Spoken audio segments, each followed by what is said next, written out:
कार्यक्रम के दिखैया छत्तीसगढ़ के जम्मू किसान भाई बहनी हो तुहर मन के स्वागत है। जय जोहार है। संगी हो मैं यही की हो मैं धनिया यो मेथी कर ले संगी खेती, ये उत्तम मसाला पैसा दी ही आला। अरे हरियर बेचाही सूखा बेचाही, आवा जानिन संगी खेती बर का चाही। आवा जानिन संगी खेती बर का चाही। हाँ संगवारी हो, धनिया और मेथी तुमन जाना था कि ये दोनों ऐसे चीज़ आए जेकर बिना हमार जिंदगी के बहुत अकन काम हर चल भी नहीं सके। संगी हो, धनिया और मेथी ये दोनों उत्तम मसाला है और संगे संग में एकर मन से हमला जो उन्हें पैसा जो उन्हें तेन आन जो उत्पादन है उन्हारी सियारी या साग भाजी एकर मन से ज़्यादा मिली संगी हो। काबर कि यह धनिया जो उन्हें तो उन्हें शीत रोग बर बढ़िया होते और ये जो मेथी जो उन्हें तेन पीत रोग बर बहुत अच्छा होते संगवारी हो। तो जौन चीज़ है दवाई बनते तो उन्हें फसल मन से हमेशा ज़्यादा महंगा बेचाते। अच्छा दोनों ऐसे चीज़ आए जो उन हरियर हरियर घलो बेच सकत हो और सुखाए के बाद में घलो बेच सकत हो संगवारी हो। मतलब कम जगह में ज़्यादा फायदा देने वाला होते धनिया और मेथी के खेती संगवारी हो। तो धनिया और मेथी के खेती कैसे करना है और एकर बारे में आज हम आप मतलब जानकारी देवाने वाला हन। ओखरे सेती आज हमारे बीच में आने वाला है डॉक्टर राजश्री गाइन जी, जो इंदिरा गांधी कृषि विश्वविद्यालय के वरिष्ठ वैज्ञानिक आए। तो ये डॉक्टर राजश्री गाइन जी से हम धनिया और मेथी के बीजा उत्पादन जो है हमारे खेती के संग संग में बीजा में तुम जानते हो संगी हो कि बीजा के उत्पादन में ज़्यादा पैसा मिलते, धान में कम मिलते, लेकिन धान के बीजा ज़्यादा मिलते। वैसने मेथी और धनिया के बीजा के उत्पादन कैसे करे जाए यही विषय में जानकारी लेबो। एक पहली आओ लेवत हन एक छोटे से संदेश।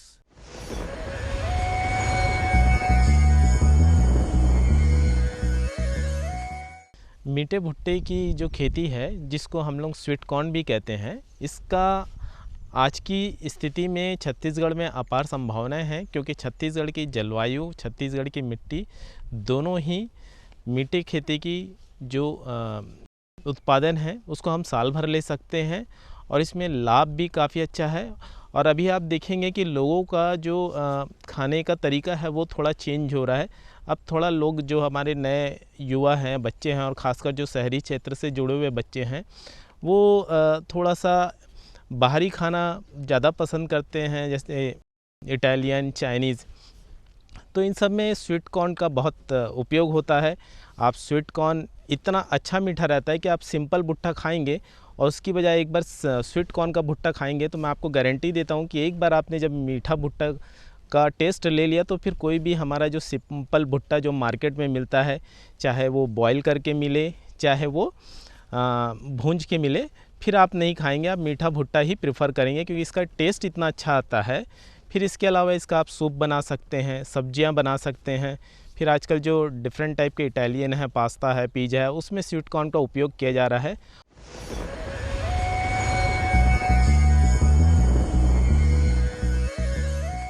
संगी हो, एक हम आप मन के फिर से मैं स्वागत करत हूँ और आज के हमारे जो गोट बात के विषय तेला शुरू करत हन। संगी हो, ये धनिया और मेथी के बीजा के उत्पादन बर हमारे छत्तीसगढ़ के जलवायु ठीक है कि नहीं, कैसना जलवायु होना चाहिए, कौन सा मौसम अच्छा होते और संगे संग में ज़मीन के तैयारी कैसे करना है, ज़मीन के तैयारी के समय में का खातू डालना है, का बात करना है, आवा ये सबसे पहली जान लेते हैं। छत्तीसगढ़ की जो जलवायु है और भूमि है, धनिया और मेथी दोनों के ही बीज उत्पादन के लिए उपयुक्त है।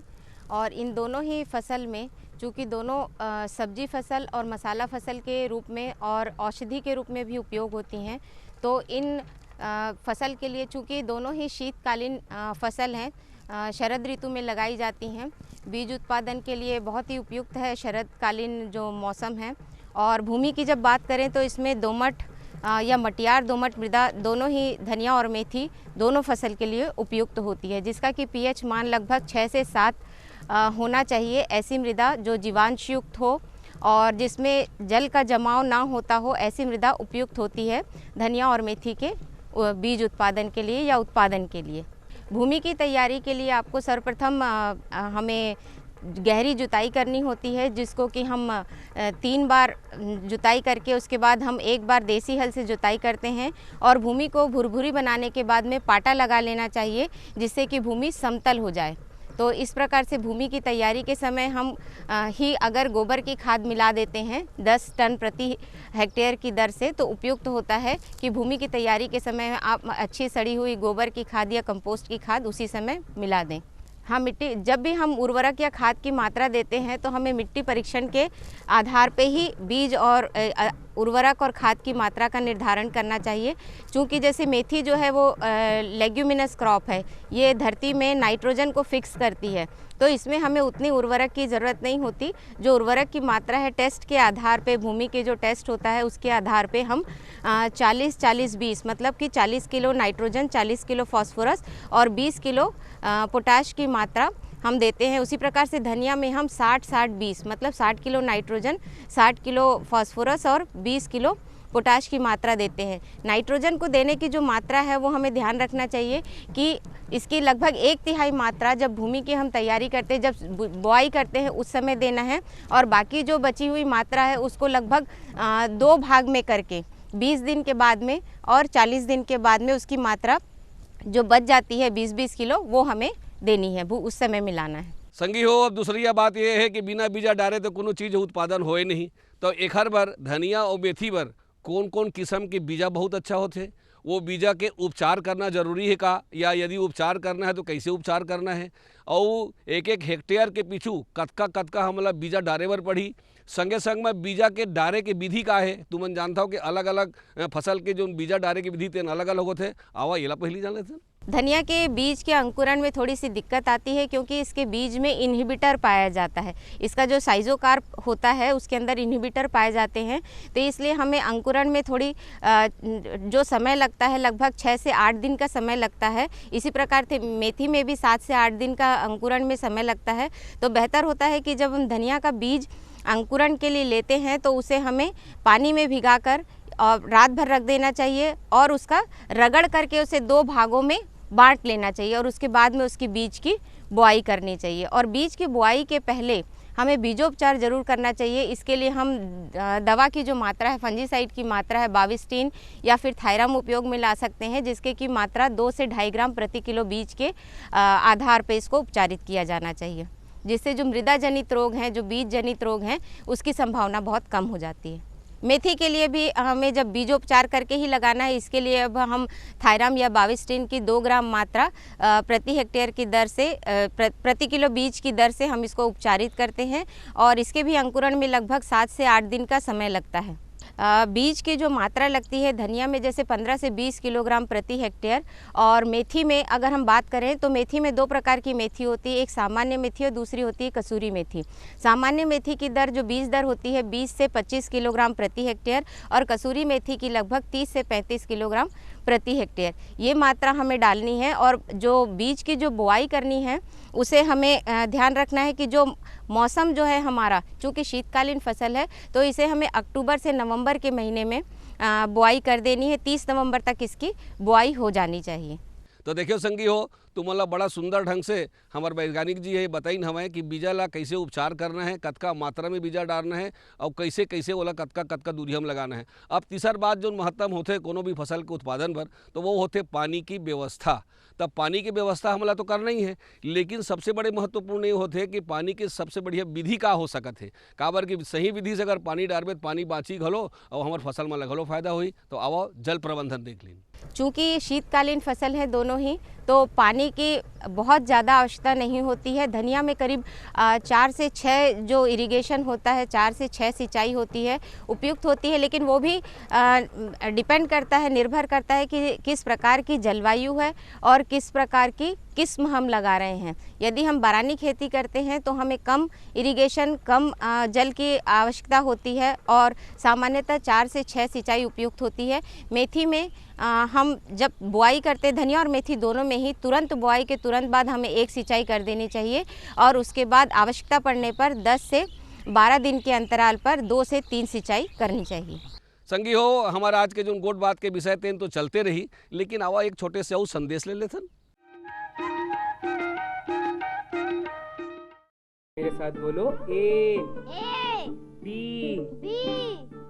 अरे नादान, बच्चे को एबीसी सिखा रहा है। अरे काम धंधे की एबीसी तू कब सीखेगा? ये देख, विज्ञापन तेरे जैसे कृषि विज्ञान सीखे हुए युवाओं के लिए भारत सरकार के कृषि मंत्रालय ने एक योजना बनाई है, ACABC। ACABC? जी हाँ, ACABC यानी एग्री क्लिनिक्स और एग्री बिजनेस सेंटर। इसके तहत कृषि विज्ञान पढ़े युवाओं का चयन होने पर उन्हें मुफ्त ट्रेनिंग दी जाती है और हाँ, अपना कारोबार चलाने के लिए बैंक से लोन भी मिलता है। इसके साथ ही अगर युवा अपने इलाके के किसानों की खुशहाली के लिए उन्हें खेती बाड़ी व अपने कारोबार से जुड़ी लाभदायक जानकारी देते रहेंगे तो उन्हें लोन पर 36 से 44% तक की सब्सिडी भी मिलेगी। तब तो मैं जरूर सीखूंगा काम धंधे की ABC। शाबाश, चलो अपनाएं स्वरोजगार, खेती में हो विकास अपार।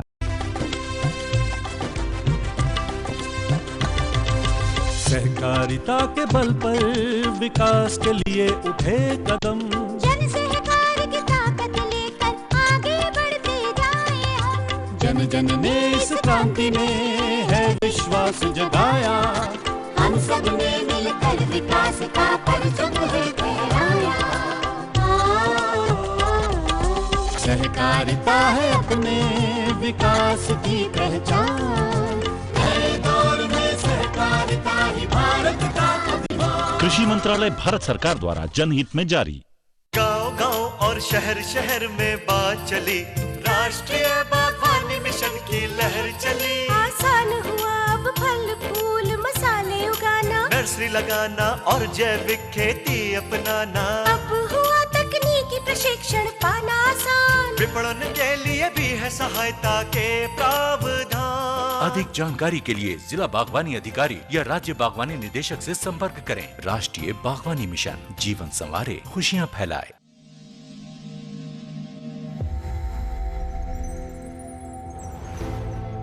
आत्मनिर्भर किसान भारत की शान।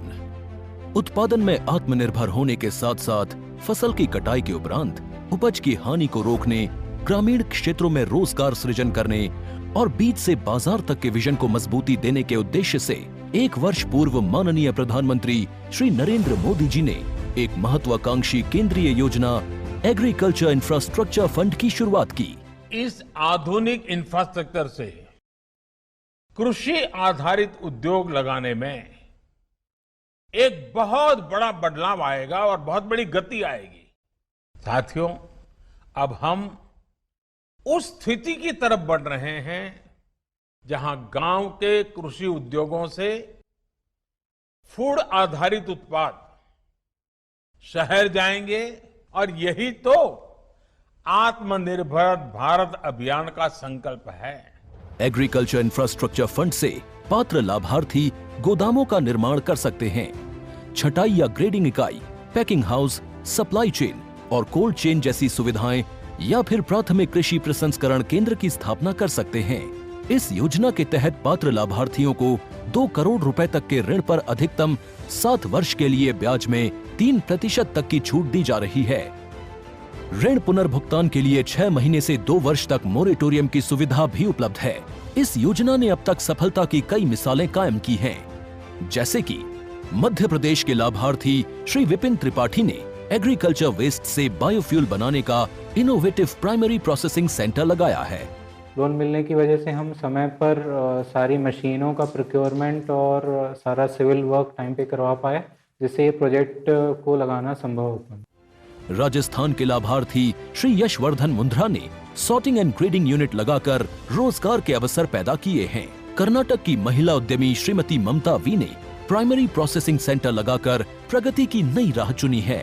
ಸಣ್ಣ ಪುಟ್ಟ ಉದ್ಯಮಿಗಳನ್ನ ಮತ್ತಷ್ಟು ಅಗ್ರಿಕಲ್ಚರಲ್ಲಿ ಹೆಚ್ಚು ನಾವು ಇನ್ನಷ್ಟು ಸಾಧನೆ ಮಾಡಲಿಕ್ಕೆ ಕಾರಣಕಾರಕವಾದಂತ ಈ ಅಗ್ರಿಕಲ್ಚರಲ್ ಇನ್ಫ್ರಾಸ್ಟ್ರಕ್ಚರ್ ಫಂಡ್ ಇಂದ ನಮ್ಮ ಇನ್ನಷ್ಟು ಯೋಜನೆಗಳು ಆಯೋಜನೆಗಳು ಉತ್ತಮಗೊಂಡಿದೆ। राजस्थान के लाभार्थी श्री दिनेश भट्टर ने जीरे की प्रोसेसिंग यूनिट लगाकर आसपास के ग्रामीणों को आत्मनिर्भरता प्रदान की है। महाराष्ट्र के लाभार्थी श्री अनूप कुमार मोहता ने वेयर हाउस बनाकर अन्न भंडारण को सुनिश्चित किया है। आज देश के कोने कोने से किसान, कृषि उद्यमी, किसान उत्पादक संघ, प्राथमिक कृषि सहकारी समितियां, स्वयं सहायता समूह और कृषि उपज मंडियां इस योजना का लाभ उठा रहे हैं।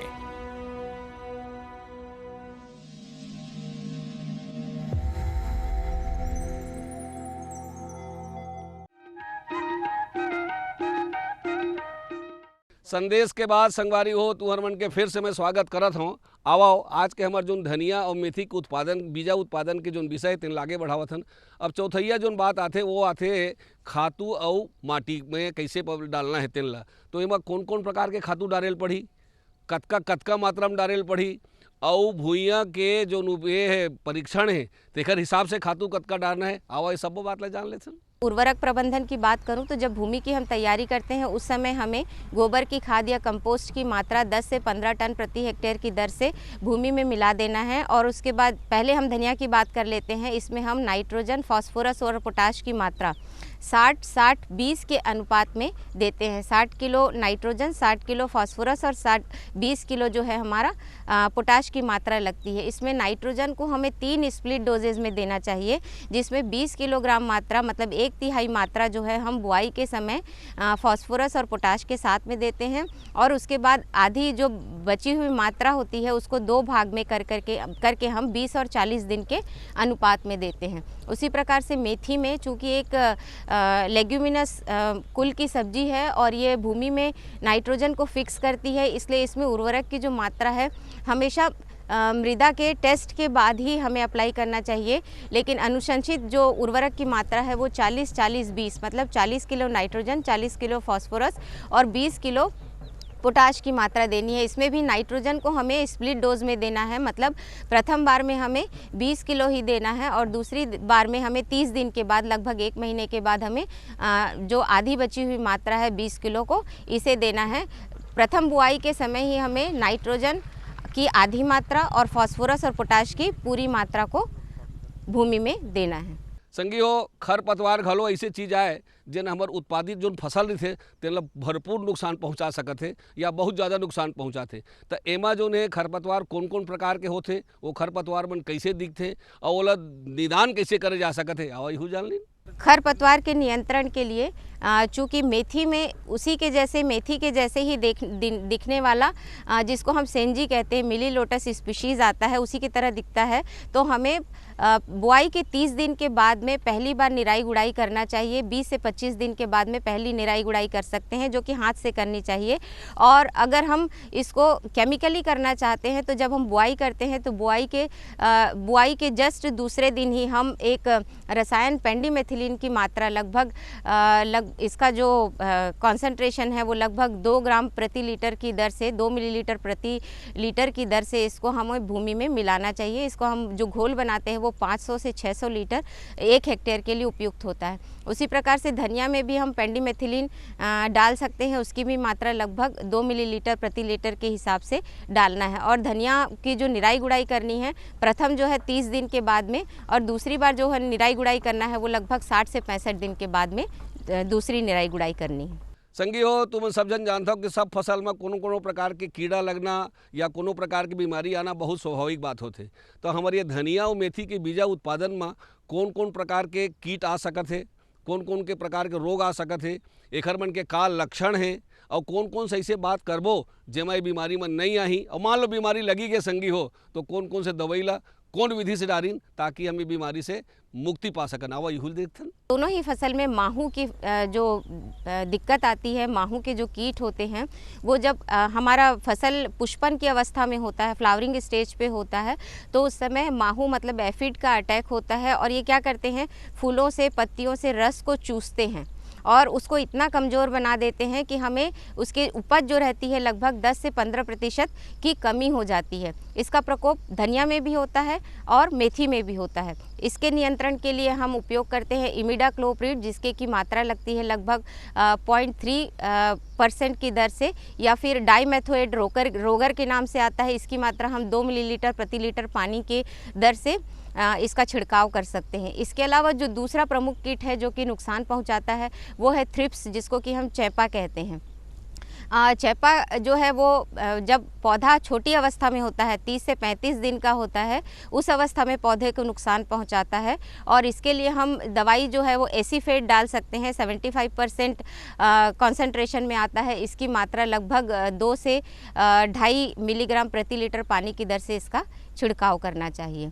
और बीमारी की जहाँ तक मैं बात करूँ तो दोनों ही फसल में पाउडरी मिल्ड्यू मतलब सफ़ेद चूर्णी फफूंदी जो रोग होता है वो आता है। पत्तियाँ और इसके जो तने होते हैं, फूल होते हैं, वो सफ़ेद चूर्ण से ढक जाते हैं और इसके नियंत्रण के लिए हमें कुछ फंजीसाइड उपयोग करने पड़ते हैं, जिसमें कि घुलनशील जो सल्फ़र है इसकी मात्रा 0.2% या फिर केराथेन एक पाउडर आता है जिसको कि हम 1 ग्राम या 1 मिलीलीटर प्रति लीटर पानी में घोल करके उसका स्प्रे कर सकते हैं।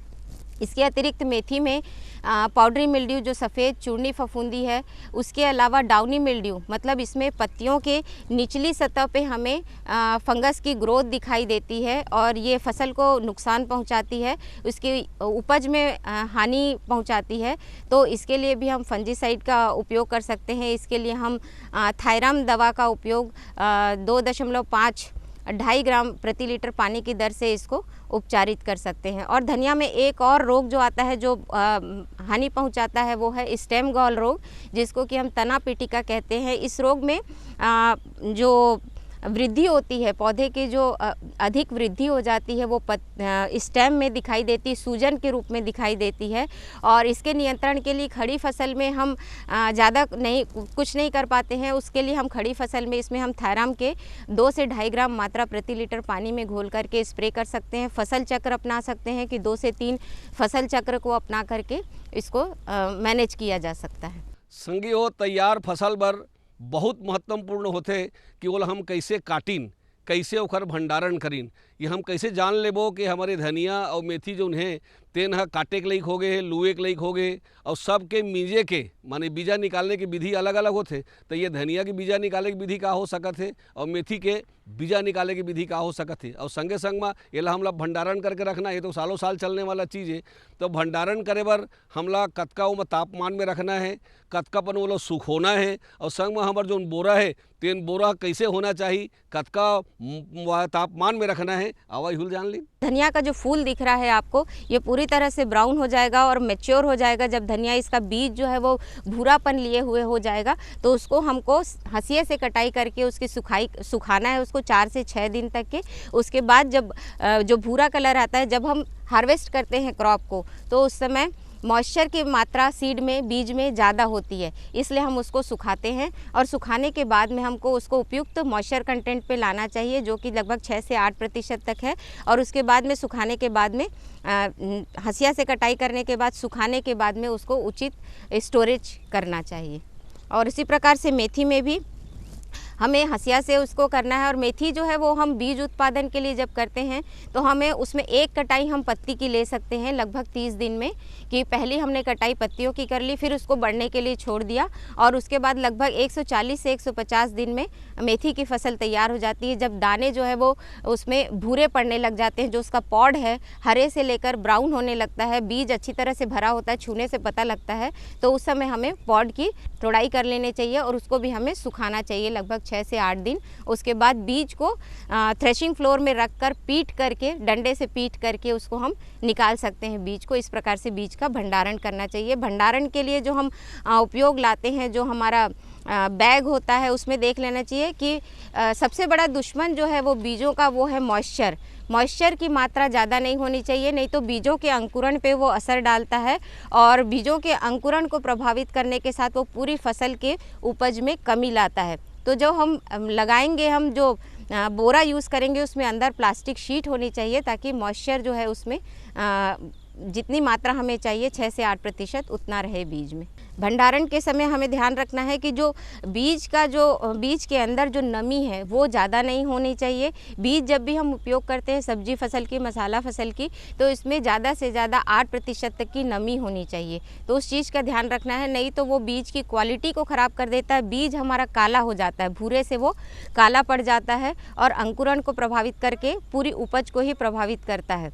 तो इस प्रकार से जब बीज को हम स्टोर करते हैं तो पहला तो मॉइस्चर परसेंट का ध्यान रखना है, दूसरा हमें इस प्रकार के उसको भंडारण करना है कि जिस भी बैग में हम भंडारण करें उसमें हम नीचे अंदर पॉलीथीन लगी हो, जिससे कि मॉइस्चर में कोई इफेक्ट ना हो, या फिर हम वाटरप्रूफ पैकेट में इसकी जो पैकिंग है वो कर सकते हैं। जब तक के फायदा नहीं हुई तब तक के हम कृषि किसानी कैसे आगू तक बढ़ा सकबो, ओकरे स्थिति एमा हमला हेक्टेयर पीछू कतेक खर्चा आ जाही, सबो प्रकार के जो खर्चा है तो पानी बीजा खातू सबके और संगे संग में 1 हेक्टेयर के पाछू हमला कतका फायदा हो सकत है आवा इहुल जानथन। प्रति हेक्टेयर लगभग हमें अगर बीज उत्पादन कर रहे हैं तो लगभग 1,20,000 हमें लागत लग जाती है और जो हमको उत्पादन मिलता है वो लगभग डबल मिलता है। तो संगी हो तुमन देखे हवा कि धनिया और बीजा मेथी के जो बीजा के उत्पादन है तेनला करे के हमन बहुत सारा फायदा उठा सकत हन। हमला विश्वास है कि आज के बताए विधि के हिसाब से आप मन धनिया और मेथी के खेती करिहो और बीजा के उत्पादन करिहो। और वही दरी बार एक नवा विषय लेके फिर हाजिर होबो। तलघस जम्मो संगवारी मन ला जय जोहार।